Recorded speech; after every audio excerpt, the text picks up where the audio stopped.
Hello and welcome to Reporters, the very best of France 24 reporting from around the world. In this edition we head to Algeria, which is gearing up for elections on April the 17th. Despite suffering from a long-running illness which has left him all but invisible on the political scene, President Abdelaziz Bouteflika is running for a fourth term. Now, from the outside, the country's system sometimes seems closed, impervious even to the wave of dissent which swept through the region with the Arab Spring. But civil society is mobilising, albeit timidly. Despite the ever-watchful eye of the authorities, journalists, intellectuals and activists are taking to the streets and to the internet, demanding reform. Our reporters Adel Gastel, Karim Hakiki and Kamal Zaid went to meet a new generation determined for its voice to be heard. Protest Day in Algiers. It's the second demonstration in just a week. Protesters trickle onto the streets under the watchful eye of the riot police. Supporters of the Barakats movement, which means enough in Arabic, are defying an official ban on mass protests. They want President Bouteflika to hand over power, but as they shout no to a fourth term, they are arrested.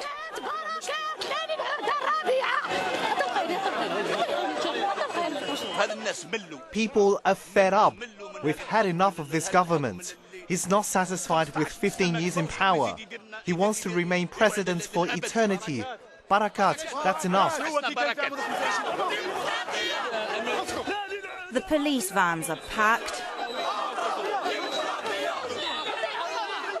Caught up in the arrests, Louisa, one of the founders of Barakat.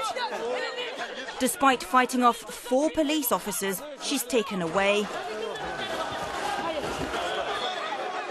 and then freed a few hours later without facing charges.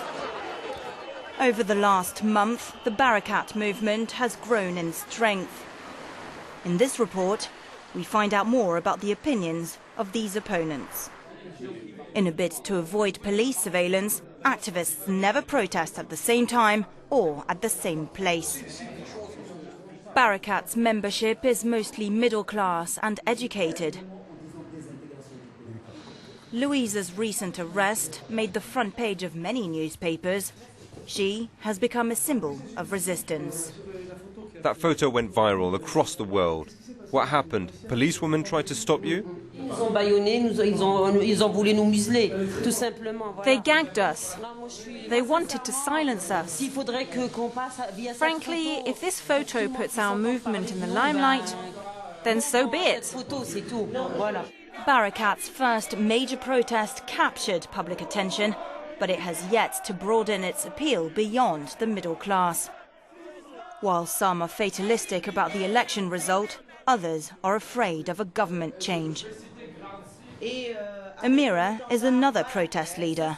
She believes young Algerians have a major role to play in the struggle ahead. Why can't my son have any dreams? One day he might want to obtain a visa to start a new life in France, or he might want to watch a great football game. He needs to have dreams to build his country. Barakat members insist Algeria is ready for change. They reject the re-election of the 77-year-old president for another 5 years. This writer takes heart from the struggle for the independence of Algeria from France in the 50s and early 60s. It always starts with a dream, and some people, sometimes only a handful of people, change the course of history. Resistance has always existed in our country. Outsiders colonized Algeria and faced a wave of rebellion that ousted them in the end. That occurred pretty recently. For the moment, authorities seem to tolerate the Barakat movement. There have been no mass arrests over the past couple of weeks, but they accuse the protesters of trying to destabilize the country. They're trying to spread fear. They paint a threatening picture of us, saying we could become like our neighbors, like Libya or Tunisia. Barakat says its policies have nothing to do with neighbouring countries and that it doesn't want a revolution at home. Mustafa Ben Fodil is a journalist. He says Algeria needs a revamp. Perhaps people don't understand what we're doing. Some believe our movement represents the Arab Spring and that we don't love our nation. People are confused, but our message is clear. The Barakat movement is something that unites people, to draw up a consensual project for the entire society. The election is on the 17th of April, not much time for Barakat to make its presence felt. In the capital, Algiers, posters of Bouteflika are everywhere, and for many voters, he is the face of the nation. Sadiq Shihab, who's a parliamentary deputy close to the ruling government, says a sudden political transition would be bad for the country. We're trying to satisfy the youth's aspirations, but we're also trying to learn from our previous mistakes. We want to avoid brutal political changes like the ones we saw in the 90s. It wouldn't be good for us. We want to build a true democracy. In '92, the government cancelled parliamentary elections after an Islamist party won, triggering a civil war. Shihab wants to avoid the errors of the past. Authorities don't want to repress people. Their aim is to control these movements so that we don't spark public disorder.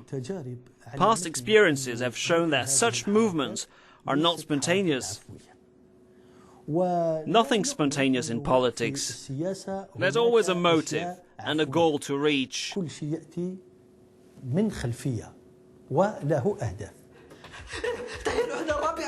For some young voters, there's no need to take to the streets to denounce the regime.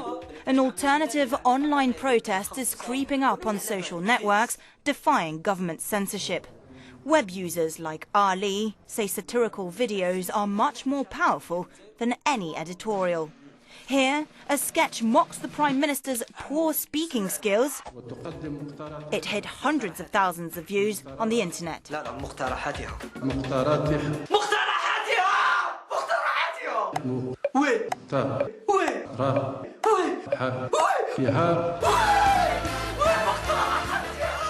كم يكون عمر هذا الشاب يعني 18 20 سنة يعني شيء يعني How old is he again? 18, 20?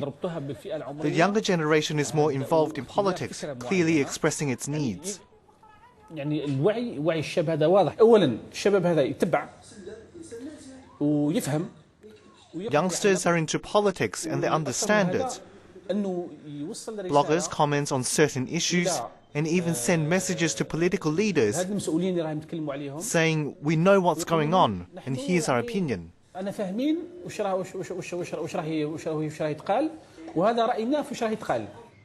To get their message across, bloggers use street slang and a lot of humour. They are the rising stars of the web. ما تقلقوش راني جبت لكم الحل. واش من الحل؟ واش كاين؟ خير ان شاء الله. ترجعني لخدمتي انا، ترجعني لمرتي انا. زوجني، تقدر تزوجني. زوجني. خلي نخدم انايا. لا وشنو هو الحل مالا؟ الحل انتخابات 17 افريل. شنو؟ انتخابات 17 افريل. نشوف هاد 5 دقائق يعني يعبر لي على كل شيء. Within 5 minutes, you pinpoint exactly what's going on. No need for long, laborious speeches that make no sense. If I were a political leader, I wouldn't read newspapers. I go straight to the internet and watch these videos on YouTube and on Facebook. It's easy, spontaneous and sincere. No need to ponder. I've got a problem and I want a solution.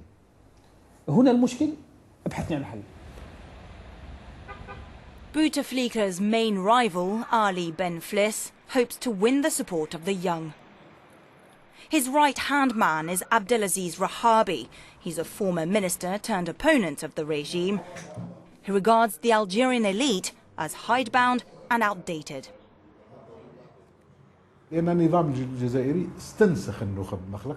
The regime reproduces its own elite, but there's no innovation. The discourse hasn't changed in 50 years. In 2014, they're convinced that an invisible president can still rule the country. These new generations who are constantly on the web have a free and independent political culture. They are more inspired by the West than they are by the Arab world. Bab el-Oued, the heart of the working class. Here, everything is linked to politics. A game of dominoes can quickly spill over into political debate. The game is over. Most Algerians believe the presidential race is a foregone conclusion.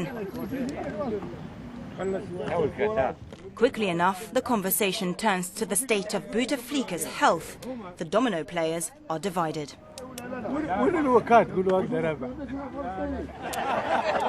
There won't be a fourth term. The third term was one too many.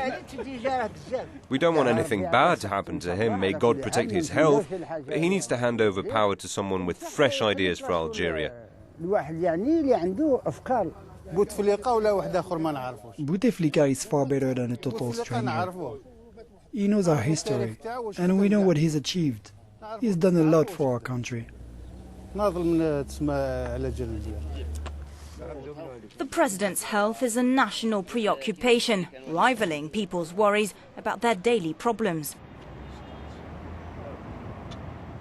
Faris is 24. He comes from Djilel in eastern Algeria, and he's found a job in Algiers, but has grown increasingly wary of politicians from across the spectrum. They keep to themselves. They do what they want, not what we want. They only make promises about boosting employment and housing to get elected. But in reality, I expect nothing from them. Nothing from Bouteflika or from anybody else. Faris and his friends have decided not to cast their ballots. They believe the election is pointless. The government has used Algeria's oil revenues to ease economic tensions, but unemployment and homelessness are soaring, key issues that have so far been ignored in a campaign which puts Bouteflika himself in the limelight.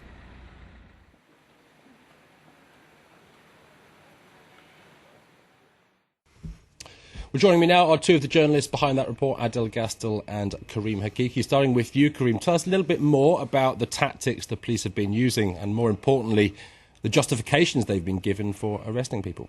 The police's behaviour has changed over recent months. The demonstrations in Algeria have been forbidden since a decree in 2001, since the riots in Kabylie. So the police had to manage these demonstrations. They have been very professional, that is to say, they've managed to separate demonstrators, the passers-by, and people who were watching just to watch the events. And we can see this in our report. Lots of arrests have been made, but the arrests were well conducted. People were arrested and taken to the police stations and then free. This attitude has progressed, and this is an order from the superiors in the police. And the demonstrations that occurred subsequently didn't happen the same way. The police were there, showing that they were there, but no arrests were made. So people are allowed to express themselves, and initially people were arrested even when they were shouting "Long live Algeria," a kind of schizophrenia within the police. They're learning how to manage different types of demonstrations. Turning now to the Barakat movement, what potential does that have to change the country, change the system? For the moment, the Barakat movement isn't a kind of subsidiary of a political party. It's a citizens' movement. Some of them are lawyers, doctors, journalists, writers, publishers, who have a message to convey in two directions. First of all, to the political authority, to say enough is enough, and Barakat means that's enough.